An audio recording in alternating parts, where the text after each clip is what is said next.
The Jack Benny Program. At 49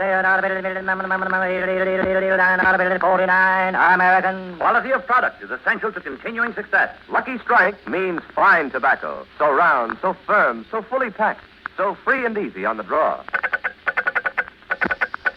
LSMFT, LSMFT, LSMFT. Right you are. Yes, sir. Lucky Strike means fine tobacco. And in a cigarette, it's the tobacco that counts. Mr. Lawrence Holland Moore of Shelby, North Carolina, who has been an independent tobacco buyer for 28 years, said, Year after year, at auction after auction, I've seen the makers of Lucky Strike buy ripe, sweet tobacco, the kind that makes a really good smoke.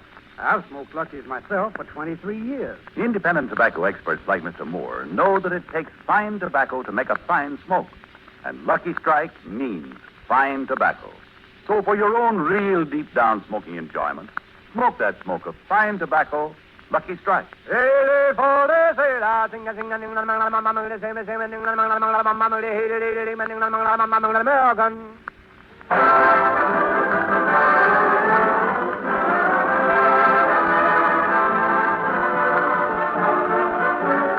Lucky Strike program starring Jack Benny with Mary Livingston, Phil Harris, Rochester, Dennis Day, and yours truly, Don Wilson.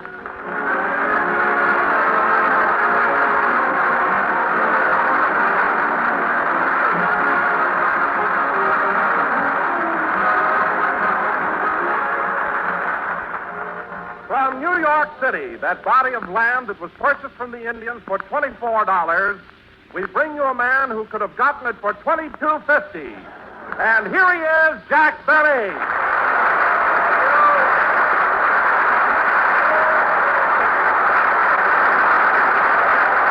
Thank you.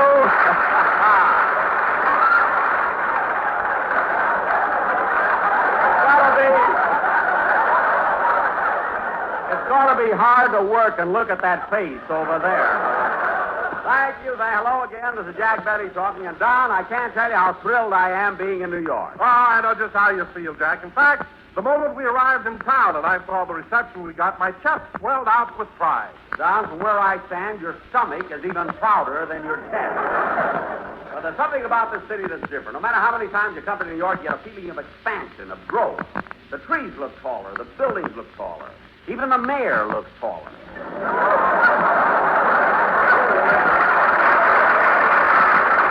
It's amazing. Now, wait a minute, Jack. The mayor is taller. What? You mean LaGuardia found out about Adler shoes? No,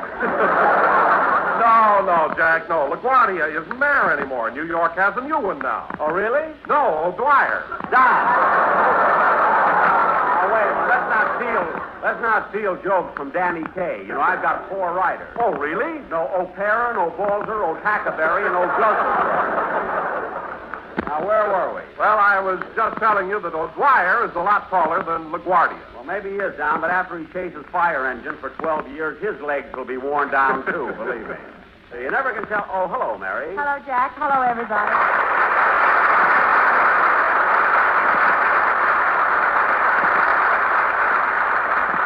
Mary, I was just telling Don how thrilled I am being back in New York. Well, I don't blame you, Jack. Yes, sir. There's something about New York that's invigorating. Why, the minute I got off the train at the station, I felt stronger. Is that why you put on a red cap and carried your own bag? I just did that for a laugh. A laugh? And how come you went back and carried somebody else's bag? When I get a laugh, I'm not letting it go, sister. And anyway, those other bags belong to a very important man. Oh, really? No, O'Dwyer, and shut up. Say, Mary, have you been having any fun in New York? But I've been spending most of my time in New Jersey visiting my mother. Oh, yes, your mother. How is the William Bendix of Plainfield?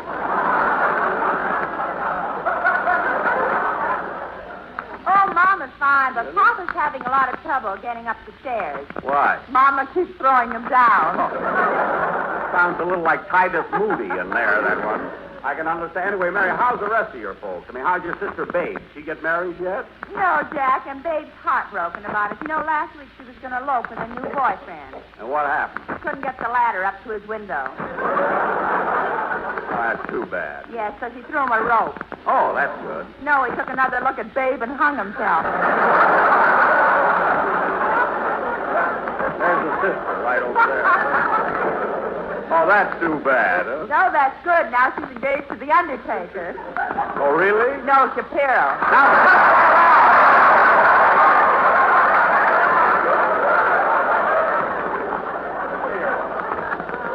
I merely asked you how your folks are. You make a whole mishmash out of it.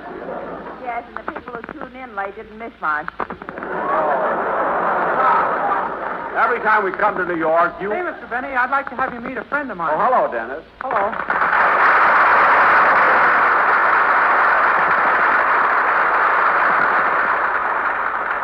Say, Mr. Benny, I'd like to have you meet a How friend you of mine. feeling, kid?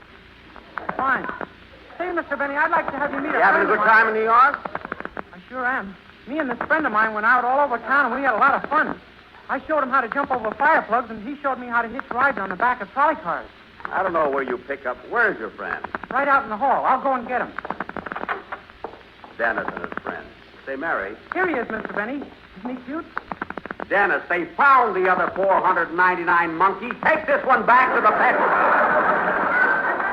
Imagine picking up... Quiet. Imagine picking up a monkey for a friend. No wonder he was teaching Dennis how to hitch rides in the back of trolley cars. I fell off twice. What? I couldn't hang by my tail. Dennis, stop being ridiculous. Where'd you meet this monkey? Well, I was walking along, and I saw him standing on the corner waiting for a light to change. Oh, for heaven's sake. Mary, tonight after the show... So I took him by the hand and helped him across the street. All right. Mary, tonight after the show... Then I started to sing, and before I knew it, we had $40 in nickels.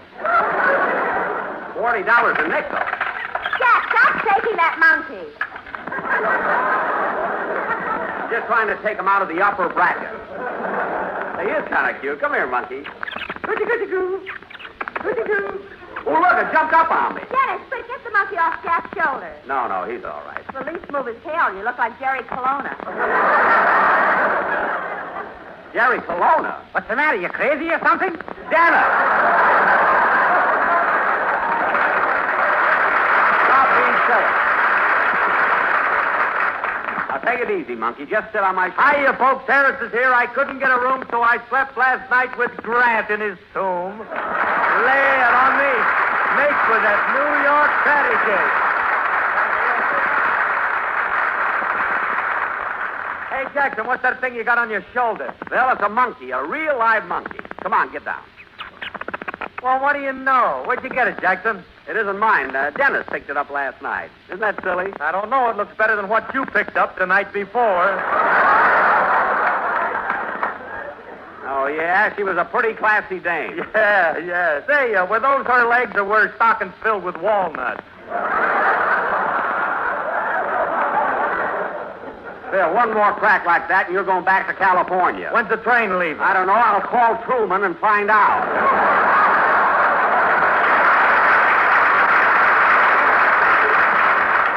So watch it. Say, Phil, have you seen any shows since we got to town? Yeah, Liddy, I saw Are You With It? Are You With It? That's the show that two of Jack's writers wrote. I saw it 12 times. 12 times? Jack's got the candy concession there. Lemonade. Down to my last sugar stamp, too. Oh, well. What other shows have you seen, Mr. Benny? Call me Mister. I did. Call me Mister is the name of a show. What happened to Are You With It? Nothing. Dennis, you're getting dumber every day. Take last week with the quiz kid. Such confidence. You came to me and said, don't worry, Mr. Benny. I'll pull you through to ultimate victory. That's right, Dennis, and we ought to thank Mary. She's the one that pulled us through to ultimate. Phil, that's ultimate victory. Ultimate is an adjective. Why not? Phil, if I thought for a minute that this monkey could lead an orchestra, I know who would go back to the pet shop. Now, come on, Dennis. Let's have your song, will you?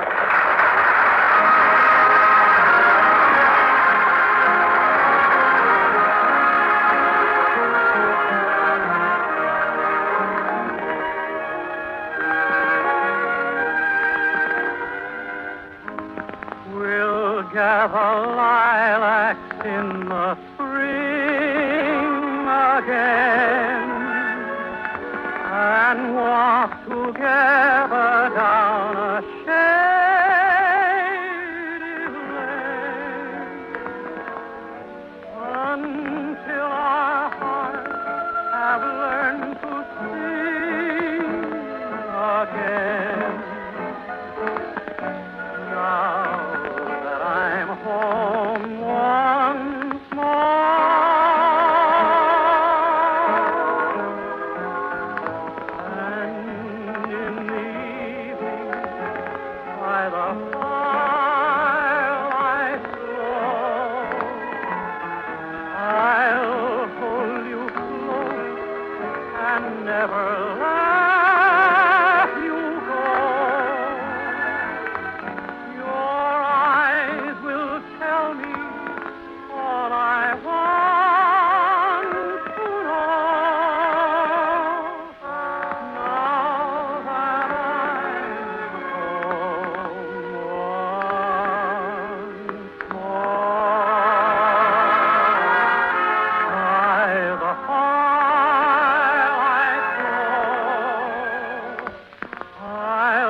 and never let you go. Your eyes will tell me all I want to know. Now that I'm home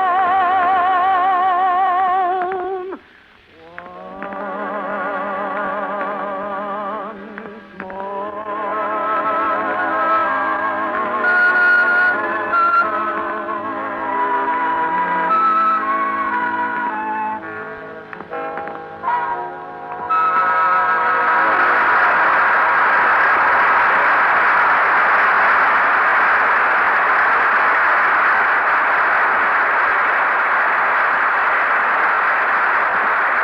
That was We'll Gather Lilacs, sung by Dennis Day, accompanied by Phil Harris's orchestra, which was conducted by Dennis Day's friend who used his tail for a baton.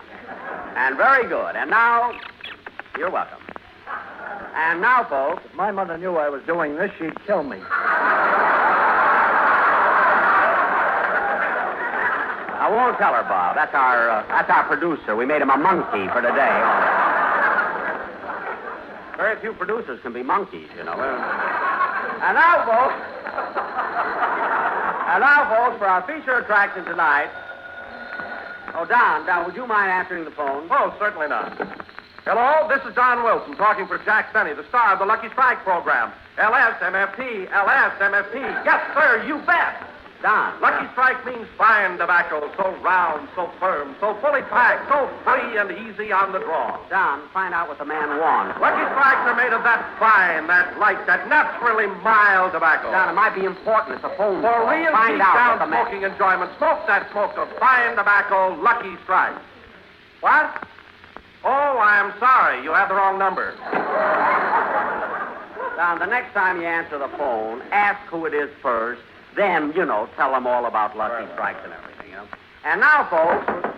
Oh, damn it. Come in. Telegram for Jack Benny. That's my writer. He's from Brooklyn. Everybody works on the show. Take it, Mary. Here you are, boy. Here's a tip for you. Oh, boy, a glass of lemonade. You'll suffer. You wrote that joke yourself.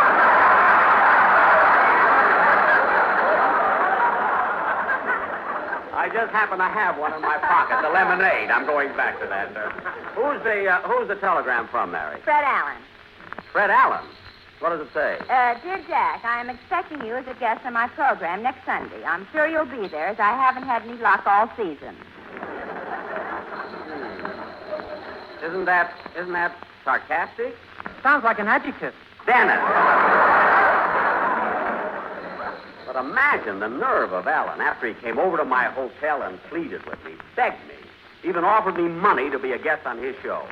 Then he sends a wire like this. Jack, do you mean that Alan came to your hotel and begged you to be on his program? Oh, Don, I don't even want to discuss. I'll tell you what happened, Don. Mary, please. I happened to be over at Jack's Hotel, the Acme Plaza. 500 rooms, 3 baths. Mary. And I thought nylon lines were long. Now, Mary. When I got into the hotel lobby, the elevator wasn't working, so I had to walk down 4 flights of stairs to get to Jack's room. Mary, they're not interested in this thing. Anyway, I got through talking to Jack and was just about to leave.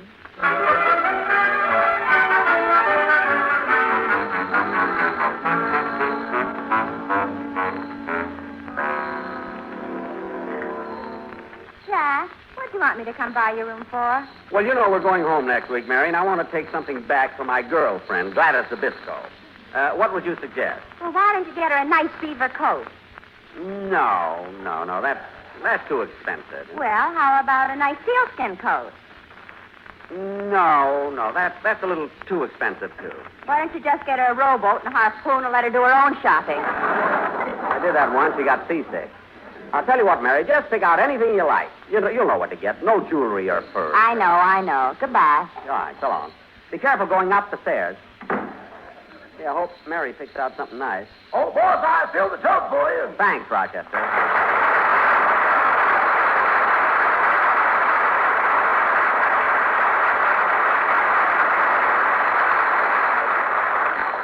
Rochester, have you got everything ready for my bath? Yes, sir. Towel, soap, talcum powder, bath mat, bath robe, bath salts, and your 2 little celluloid ducks.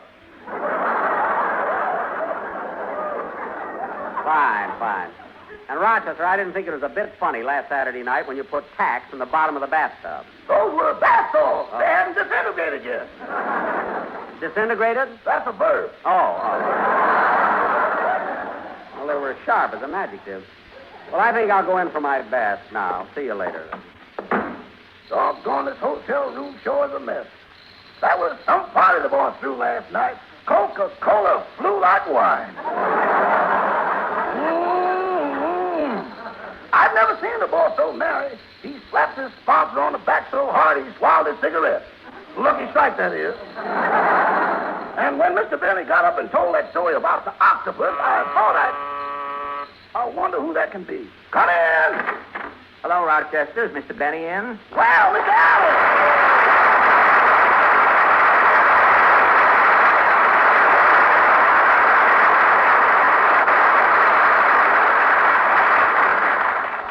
Come right in, Mr. Allen. Mr. Benny's taking a bath. He'll be out in a few minutes. Well, I'll wait for him. How is Mr. Benny feeling, I hope? Pretty good. That is considering the big party he threw last night. Mr. Benny threw a party? Gad, the atomic bomb, and now this. What was Gromiko's reaction, Rochester? Tell me, was the party a success? Yeah, what a soiree. There were sandwiches, music, and dancing.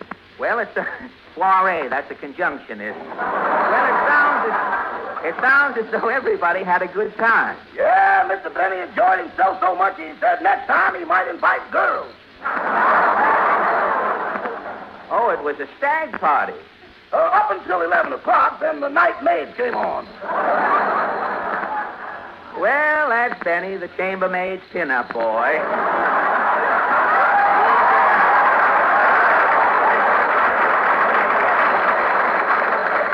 He's just as democratic as ever. Failure hasn't gone to his head. Say, Rochester, will you tell Mr. Benny I'm here? Yes, sir. Why don't you just sit down and make yourself comfortable? Here's one of Mr. Benny's favorite books, I Stand Condemned. Oh, that's the story about the man who goes to the electric chair and leaves 3 lovely children, cream, cheese, and bagel. I hear Lindy selected it as the book of the month. They give you a smoked herring for a bookmark. With the quarter size, they give you an anchovy bookmark. Well, Rochester, I'm through ad-libbing. You can tell Mr. Benny to come out now. Oh, he'll come out just as soon as he can think of something funny to say. Well, I can't wait that long. Tell him to come out in pantomime, if you will. Yes. Oh, boss, you've got company. Who is it? You'll be sorry. I'll be out in a minute. Rochester, what are you... Well, Fred Allen. Hello, Jack. I was just taking a bath. Well, that's good, Jack. I think everyone should have a hobby.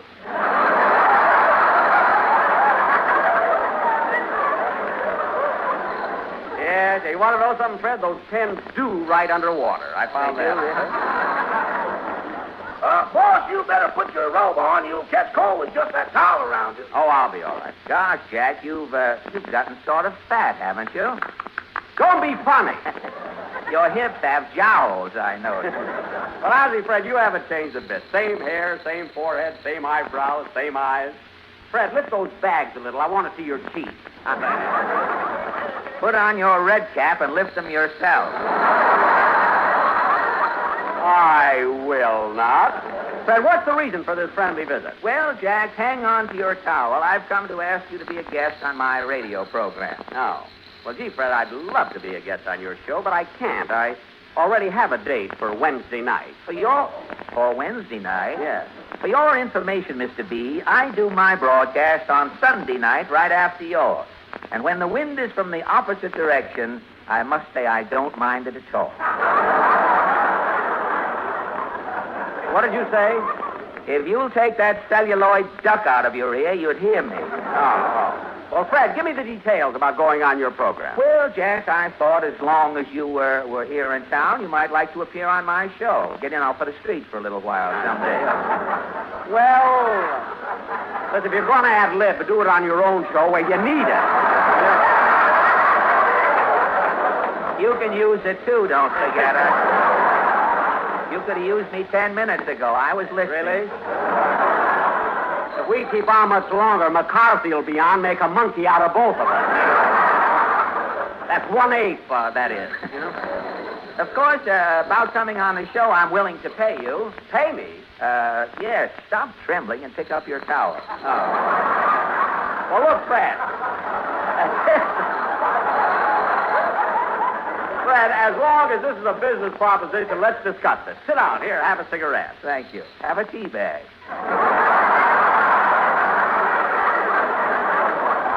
Oh, boy, my favorite brand.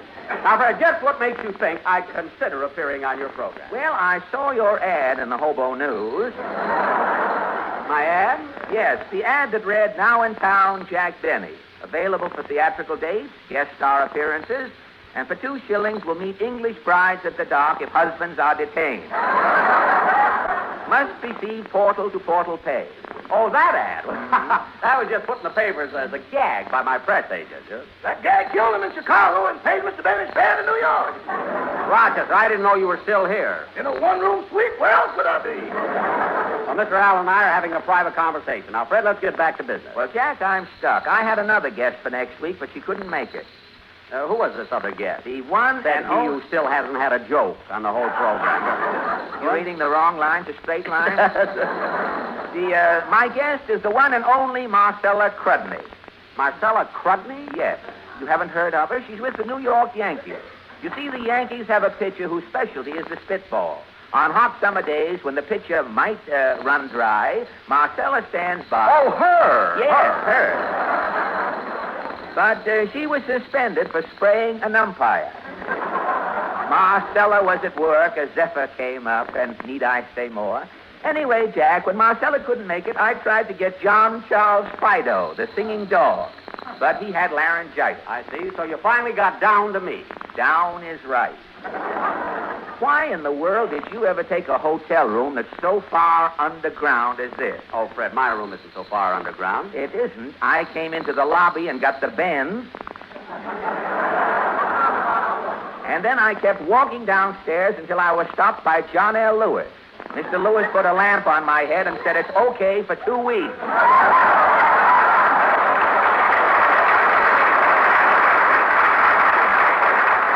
Well, I'm glad he put the lamp on because that's the first bright thing to come from your head in years. That last fact was for Maria Cooper. Did you hear that, Maria? Good. And now, Fred, while we're discussing this, let's have a bite to eat. I'll call room service. Hello, room service, please. Yada-dee-da-dum, da-dee-da-dum. Hello, room service?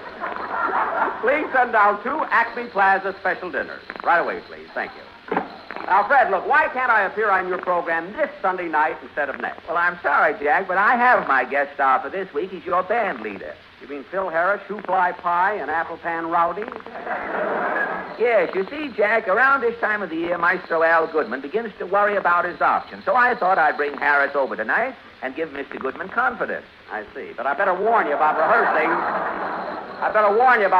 Phil. He'll have to memorize his script. You mean Mr. Harris can't read? Only the labels on bottles. When he graduated from school, everybody else got diplomas. He got a sheepskin corkscrew. Well, look, Jack. Don't stop me, I'm rolling. Or I thought I was when we rolled it. Now go ahead. Rolling? How can a square roll? Lucky for you, there's going to be a knock on the door, or I'd answer that. Thank you. Come in. Well, here's room service with our dinner. What's on the menu tonight? People in the middle and the mustard on top. Just the way you like it in that old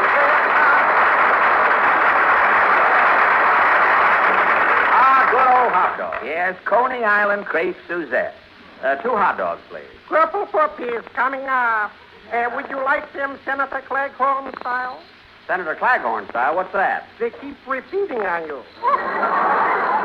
No, just give them to us plain. How much are they? Well, now, this one is 10 cents, and this one is 8 cents. Why is this one only 8 cents? I already took a bite out of it. And why didn't you finish it? Taste it. Never mind. Here's your money. Thank you. Pickle in the middle and the mustard on top. Just the way you like it, and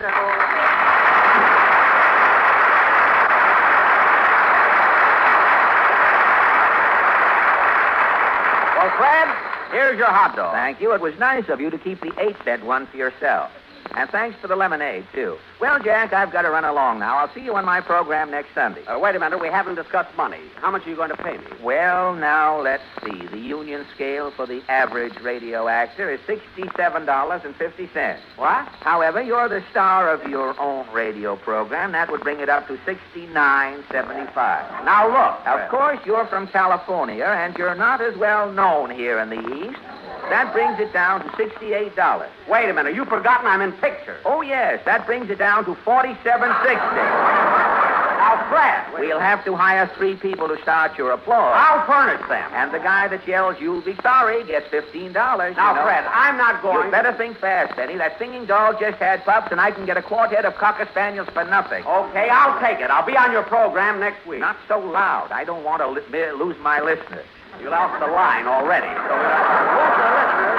Why, you delicatessen Taranti, you've got less listeners than the Siamese twins with one of them out of town. What are you talking about? I've got more listeners than you have hair in your bureau drawer. Why, you nasal nitwit, I wouldn't work on your program if it was the last... $25. Take it or leave it. What time is rehearsal? 2 o'clock Sunday, and goodbye.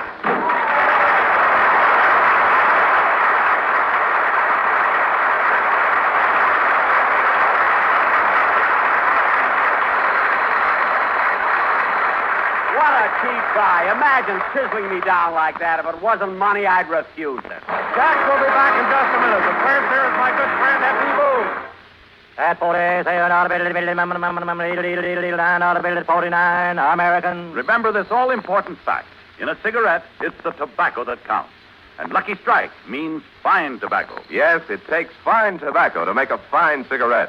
And year in, year out, at market after market, the makers of Lucky Strike consistently select and buy that fine, that light, that naturally mild tobacco. And this light, fine, naturally mild Lucky Strike tobacco means more real, deep-down smoking enjoyment for you. Remember, Lucky Strike means fine tobacco. So smoke that smoke of fine tobacco, Lucky Strike. So round, so firm, so fully packed, so free and easy on the draw. The famous tobacco auctioneers who are on tonight's program are Mr. F.E. Boone of Lexington, Kentucky. At 49, audible 49, American. And Mr. L.A. Speed Riggs of Goldsboro, North Carolina. American. And this is Basil Rysdale speaking for the makers of Lucky Strike. LSMFT, LSMFT, LSMFT. Common sense will tell you that in a cigarette, it's the tobacco that counts. And Lucky Strike means fine tobacco. So for your own real deep-down smoking enjoyment, smoke that smoke of fine tobacco, Lucky Strike.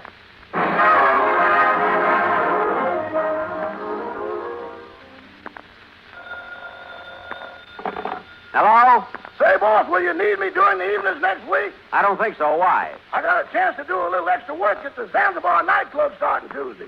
Oh, the Zanzibar. You signed that contract, huh? Uh-huh. Did you speak to them like I told you to? Yeah, but I'm sorry, boss. They want me to work alone. Oh. Well, we'll be down to see you. Goodbye. Goodbye. Good night, folks. WB, the National Broadcasting Company.